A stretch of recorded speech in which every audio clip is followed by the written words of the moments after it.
Question number 11, the Honourable Jo Goodhew. Thank you, Mr Speaker. My question is to the Minister of Civil Defence. What reports has he received on the impact of severe weather conditions across parts of Otago and Canterbury?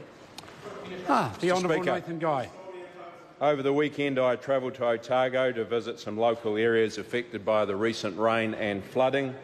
The impacts of these floods will be felt for some time in communities in Canterbury and Otago. I spoke with the local mayors in these regions, and the focus now is turning from response to recovery.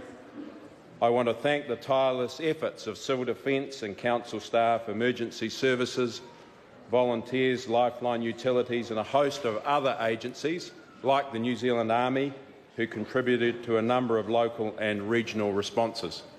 Supplementary. Supplementary question, the Honourable Jo Goodhew. Thank you, Mr Speaker. What advice does he have for those communities in any affected areas?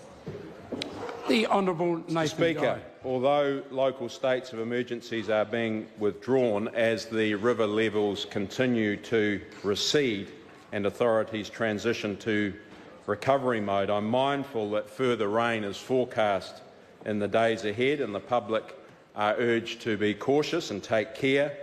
Farmers are encouraged to make contact for stock feed to Federated Farmers 0800 Farming, and the government stands ready to provide support where it's needed, and financial assistance is available to local authorities that have been affected.